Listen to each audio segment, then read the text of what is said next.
I was settled into the Staybridge on Wesley, an extended stay hotel, my leg still in a massive brace, my body aching from the injuries that had kept me in the hospital for 51 days. My wife, Laura, hadn't visited me once during that time. When I finally got her on the phone, her words cut deeper than the accident that nearly killed me. "You're not worth the gas money, Daniel. Die fast or heal quick." Before I could respond, my stepson, Ethan, grabbed the phone and added, "We don't miss you." I hung up. The silence in the hotel room was heavier than the pain in my leg. A month earlier, I discharged myself from the hospital against medical advice and didn't go home. Yesterday, my sister, Clara, sent me a video clip of Laura screaming in front of our half-empty house. "He took everything, even the dog." I'm 42, and I've been married to Laura, 39, for 8 years. She brought her son, Ethan, now 16, into our marriage when he was 8. I tried hard with him, built a treehouse, taught him to fish, the whole stepdad package. Laura and I weren't the picture-perfect couple, but I thought we were solid. We had our routines, our inside jokes, our life.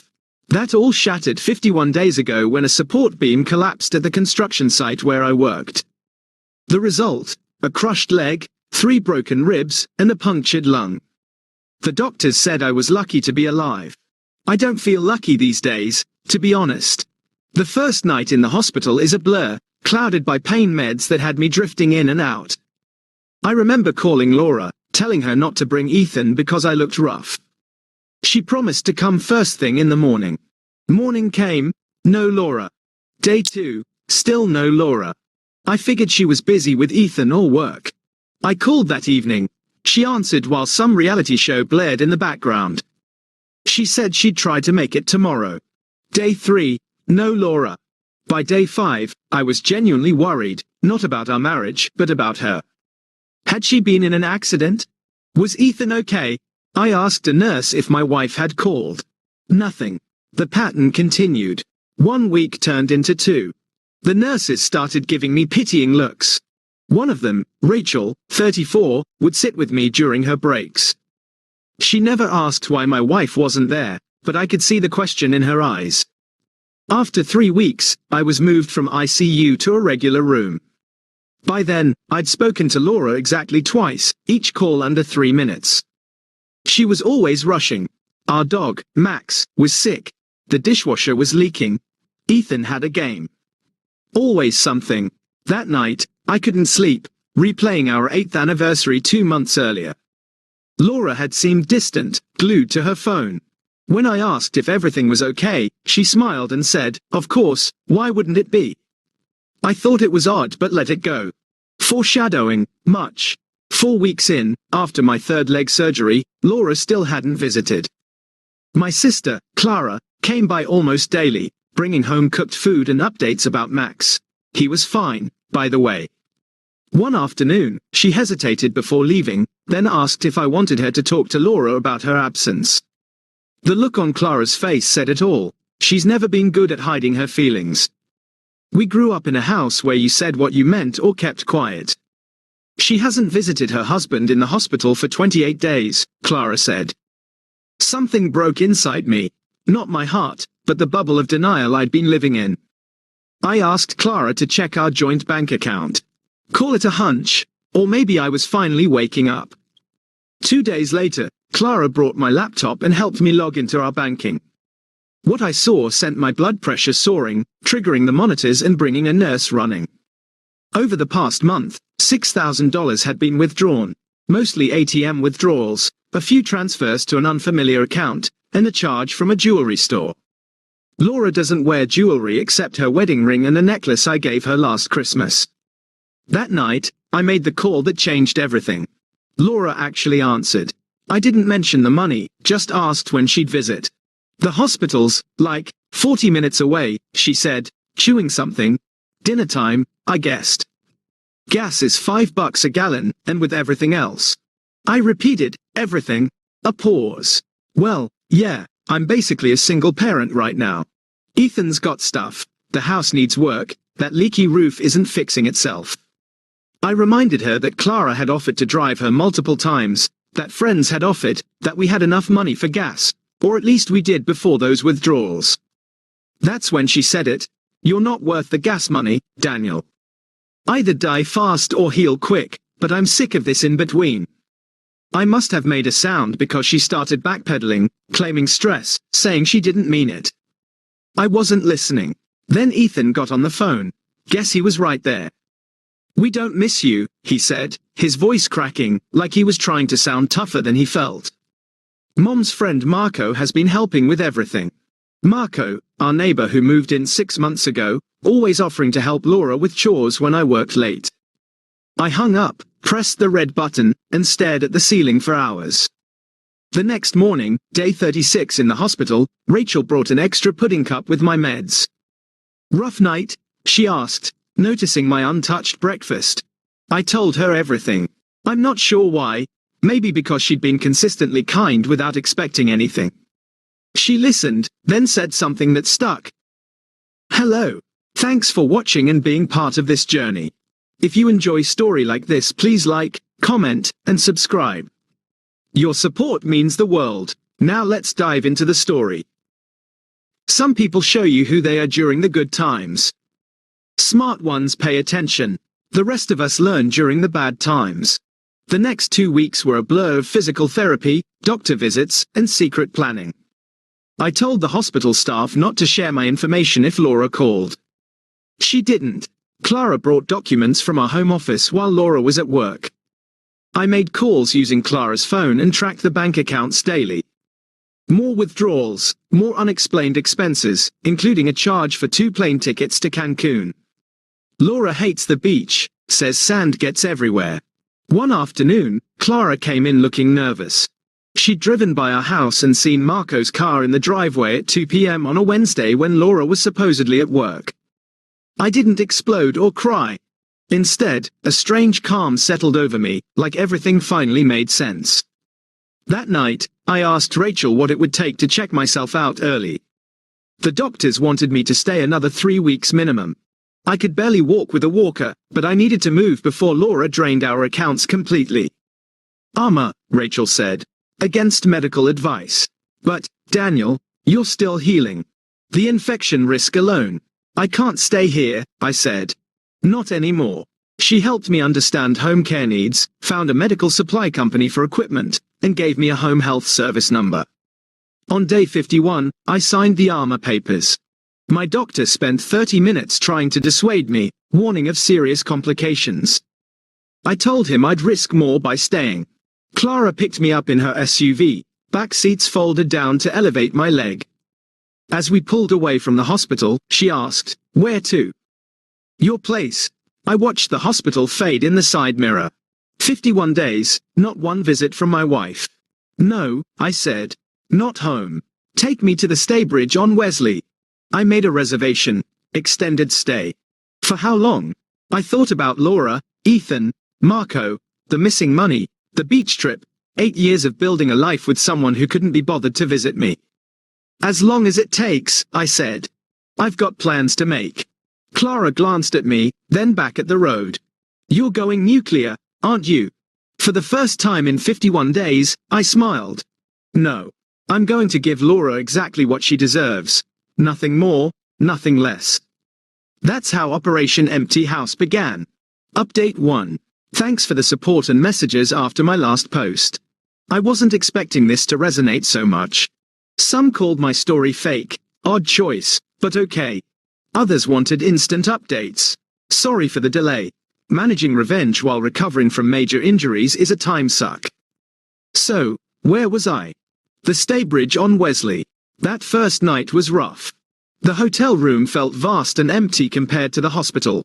No nurses, no beeping machines, just me, my thoughts, and a leg that felt like it was being stabbed repeatedly. I binged a cooking show until 4 a.m. because the pain meds weren't enough. Clara brought breakfast the next morning, microwavable sandwiches and strong coffee.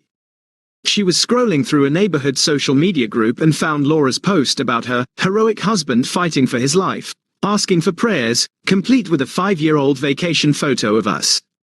Posted 3 days after my accident, she hadn't mentioned me since. The audacity. Clara wanted me to call Laura, expose her, go scorched earth online. Part of me wanted that messy public meltdown, but Rachel's words echoed, "The best revenge is patient." So, I opened my phone's notes app and listed my next steps. Find a lawyer, document assets, trace the money, open my own bank account, find a permanent place to live, get Max priority. Clara helped me find a lawyer who could visit the hotel since I couldn't drive. Tom arrived the next day in jeans and sneakers, backpack instead of a briefcase. Not what I expected, but exactly what I needed. Practical, straightforward, and specialized in messy domestic situations. He asked if I wanted divorce or separation. I hadn't thought that far, but the answer came quickly: divorce. Definitely divorce. We spent 3 hours reviewing everything. The house, bought before marriage but refinanced together. The cars, one in each name. Bank accounts, mostly joint. Retirement funds, separate. Tom took notes on his tablet, occasionally whistling. "She hasn't visited you once in 51 days, he asked. "Not once." He shook his head. I showed him the bank statements, credit card charges, and Clara's screenshots of Laura's social media check-ins at unfamiliar restaurants, always with an untagged friend. "Here's where we stand," Tom said. "In this state, you're entitled to half of all marital assets, but you need proof of what exists before she starts hiding things." That night, I couldn't sleep. Not from pain, but from planning. Laura thought I was still in the hospital, unaware I knew about Marco, the money, any of it. That was my advantage. The next day, I created a new email account and ordered a burner phone. I texted Laura from my regular phone, saying the doctors were keeping me longer, reception was spotty, and I'd call when I could. She replied with a thumbs up emoji, no words. The next week was about documentation. Clara went to our house while Laura was at work, photographing every room, drawer, and closet. She brought my birth certificate, social security card, passport, some clothes, and my backup laptop. I opened new bank accounts, set up direct deposit for future paychecks, transferred exactly half our savings, per Tom's advice, cancelled our joint credit cards, and got my own. Finding an apartment while barely mobile was tough. I did virtual tours and signed a lease for a ground floor unit with an elevator, 15 minutes from our old house, paying the deposit from my new account. 2 weeks after leaving the hospital, I was still using a walker but making progress. Laura called twice, each time for less than a minute, always too busy. I kept up the act, saying I was doing physical therapy twice a day and the doctors were pleased. Then Clara learned Laura was planning a girls' weekend in Nashville, Friday to Sunday. Perfect timing. I called a moving company, scheduled them for Saturday, and paid extra for packing services. I made an inventory of what was mine before the marriage, what we bought together, and what was Laura's. Tom reviewed it to ensure legality. Waiting was the hardest part. By Thursday night, I was jittery. What if Laura cancelled her trip? What if she came home early? What if Ethan stayed behind? 1,000 what-ifs. Friday morning, Clara drove by our house at 7 a.m. Laura's car was gone, replaced by an airport shuttle van loading luggage. Operation Empty House was a go. Clara picked me up from the hotel at noon on Saturday. I'd progressed to crutches, slow, but mobile. We arrived as the moving truck pulled up, 4 guys, all business. I had my keys, inventory list, and a determination I didn't know I had. Walking into my house after nearly 70 days felt surreal. Everything looked the same yet different, like a TV show set of my life. Photos of Laura and me on the walls, mail piled on the counter, Ethan's shoes in the entryway. The house was spotless, magazine perfect. Apparently, Laura only cleaned like this for Marco, not her husband. Max bounded down the stairs when he heard my voice, nearly knocking me over despite my crutches. 80 pounds of canine joy, whining, licking, wiggling. That moment almost broke me. I excused myself to the bathroom to pull it together. The movers were efficient, starting with big furniture. My pre-marriage bedroom set, the living room furniture, split 50-50, my office setup, garage tools. Laura's stuff, her vanity, clothes, craft room, stayed untouched. Ethan's room was trickier. Legally, I had no obligation, but emotionally. I'd raised him for 8 years, taught him to ride a bike, helped with science fairs. I left everything except the gaming setup I'd bought him last Christmas. That came with me. By 4 p.m., Clara ordered pizza. We sat on moving blankets in the half-empty living room, eating from the box. One mover asked why we were leaving some stuff. Separating household, I said. He nodded, like he'd seen it before. By 7 p.m., the truck was loaded. I did a final walkthrough, ensuring I took exactly what I was entitled to. In our bedroom, I stared at the wedding photo on Laura's nightstand. I left it, let her deal with that memory. The new apartment was chaos that night. Boxes everywhere, furniture misplaced because I couldn't help arrange it. Max sniffed everything, confused. Clara stayed until midnight, unpacking essentials and setting up my bed. When she left, the silence was deafening. Just me and Max in a strange place, surrounded by remnants of my old life. I sat on the couch, awkwardly positioned in the living room, scrolling through my phone.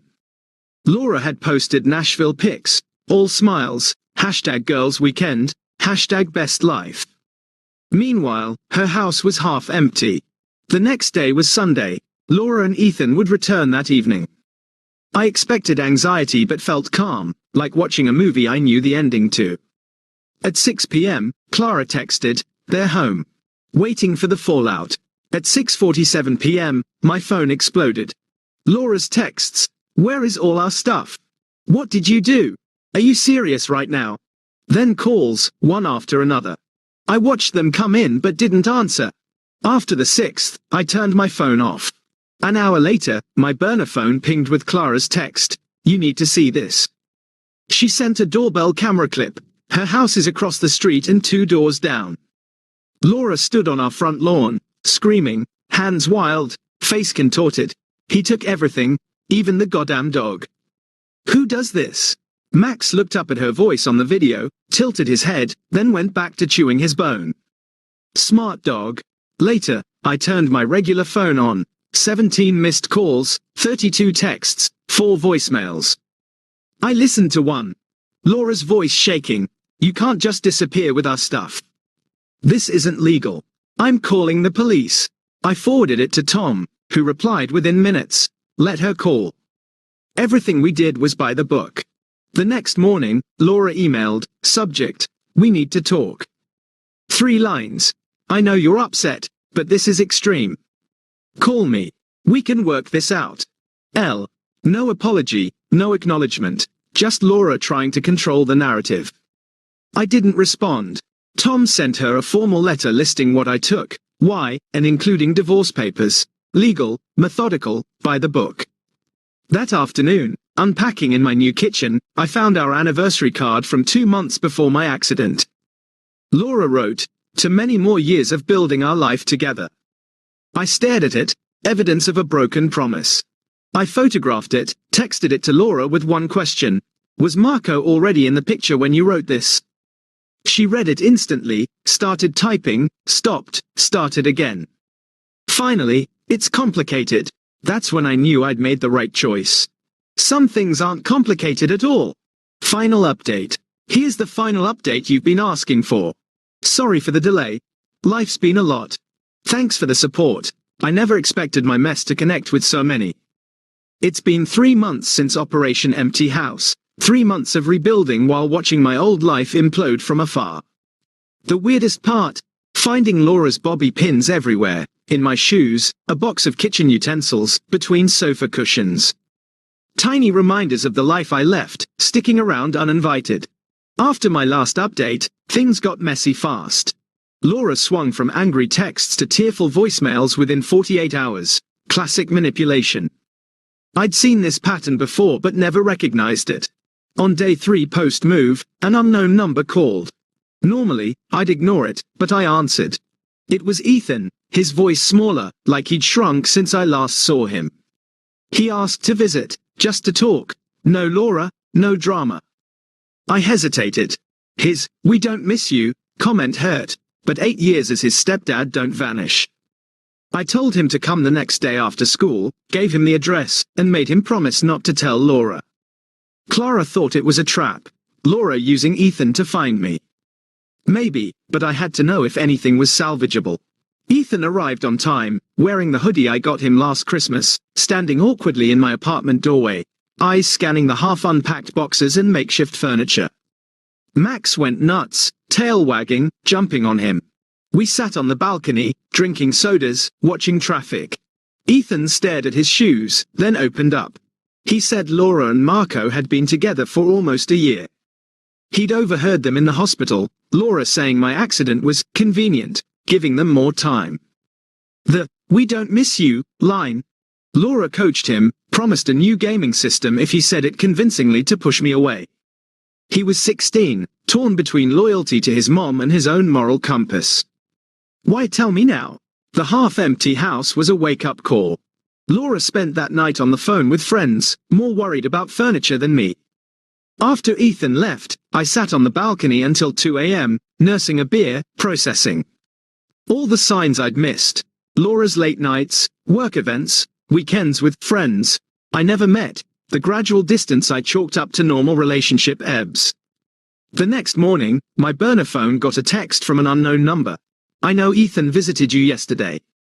Laura, likely from Ethan's phone while he slept. I didn't respond, called Tom, and updated him. He advised all communication through him, standard for contentious divorces. We were on solid legal ground with the property division. He reminded me to document harassment. 2 weeks post-move, my apartment's doorbell camera caught Laura sitting in her car in the visitor's lot, staring at my building for 3 hours. The notification hit during physical therapy, spiking my anxiety. My new place was supposed to be safe. Now it felt violated. When I got home, her car was gone, but a package sat outside my door.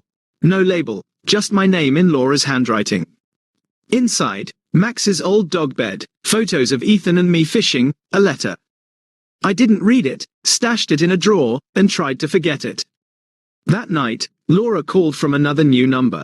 I almost didn't answer but did. Her voice was subdued, lacking her usual manipulation. She asked about Max, my recovery, then went silent. Finally, she offered to tell me everything. No lies, just truth. Part of me wanted to hang up, but I needed closure. We talked for 2 hours. She admitted the affair with Marco started 9 months before my accident. She planned to ask for a divorce but couldn't find the right time. My injury changed the math. If I died, she'd get insurance money. If I lived, she'd split everything. She didn't visit, hoping I wouldn't make it. The Cancun tickets were for a getaway with Marco once things settled. The jewelry charge? A gift for him. I listened without reacting, each revelation another brick in the wall between my old and new life. Why confess now? She laughed. Hollow. Marco ended things the day after I moved out. My psycho move spooked him. Now she was alone in a half-empty house with a son who barely spoke to her. I should have felt vindicated, but I was just tired of the games, lies, emotional rollercoaster. I told her Tom would handle everything. We had nothing left to say. A week later, Ethan asked to stay with me on weekends. Things at home were tense. Laura drinking more, crying randomly, picking fights. I checked with Tom, legally complex but doable with Laura's consent. Surprisingly, she agreed, maybe from guilt or needing a break. I cleared out the second bedroom for Ethan. Bed, desk, space for his stuff. The first weekend was awkward. We didn't know how to be in this new reality.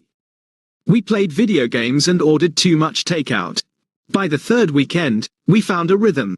Friday night movies, Saturday morning pancakes, Sunday dog walks with Max. Small moments building a new relationship. The divorce trudged on. Laura initially contested the property division, then abruptly signed everything. The house would be sold, proceeds split evenly, assets divided per Tom's plan. 6 weeks post-move, I saw Rachel's Instagram in my suggestions. We'd exchanged numbers but hadn't stayed in touch. I messaged her casually. She replied instantly. We met for coffee. Nothing romantic, just catching up. She'd switched hospitals, and I showed her photos of Max in the new apartment. Told her about Ethan's visits. She listened like every word mattered. As we left, she mentioned a support group for injury recovery and life changes, helpful after her own divorce. I took the info but didn't commit. 2 weeks later, I was in a community center, surrounded by strangers with their own stories. I didn't speak much, just listened. It was comforting to be around people who got the toll of rebuilding. 3 months post-move, life settled into a new normal. My leg was healing. No more crutches, just a limp. The apartment looked lived in, not like a storage unit. Max claimed the sunny spot by the sliding door. The divorce hearing was less dramatic than I feared. The courtroom was small. Laura sat across the aisle, dressed up, hair and makeup perfect, like performing. Our eyes met. She gave a tight smile that didn't reach her eyes. The judge reviewed our agreement, asked a few questions, and finalized it in under 30 minutes. 8 years, dissolved. Outside, Laura stopped me, handing me an envelope. A copy of our wedding photo I'd left behind, for memory's sake. I thanked her, tucked it in my pocket, and walked away. It went in the trash at home. That night, Ethan texted, asking if our weekend plans held despite the divorce. His uncertainty hit hard, reminding me that while Laura and I were done, Ethan and I weren't. I replied, of course. Pizza and movie night tomorrow, your pick. The next evening, with Max sprawled across our laps, I laughed at a dumb movie joke. A real laugh, surprising in its authenticity. I realized I'd be okay. Not immediately, but eventually. Last week, Laura sold the house. Clara sent a photo of the sold sign. It should have felt huge, but it was just another step in untangling our lives. Yesterday, my final physical therapy session confirmed remarkable progress. I credited spite. The therapist called it resilience. Maybe both. So, that's where things stand. Divorce finalized, recovery on track, Ethan visiting regularly, Max thriving, me moving forward. Rachel and I have had coffee 6 times, dinner twice. Nothing rushed, just getting to know each other. She came over last weekend, taught Ethan to make homemade pasta. The kitchen was a mess, but it was the best meal in months. Laura texts occasionally, mostly about Ethan or practical matters, mail, taxes, insurance. Our talks are civil, brief. The anger's faded to distant acknowledgement. We were part of each other's stories, now we're not. Marco moved away last month, opting for a fresh start over navigating his role in the mess. Can't blame him. Someone asked if I regret Operation Empty House, if it was too extreme. Maybe. But I don't regret standing up for myself, showing Laura what life without me looked like. She got an empty house. I found myself again. Thanks for the support. It got me through dark days. I hope my life gets boring enough that there's nothing to share. That sounds pretty good right now.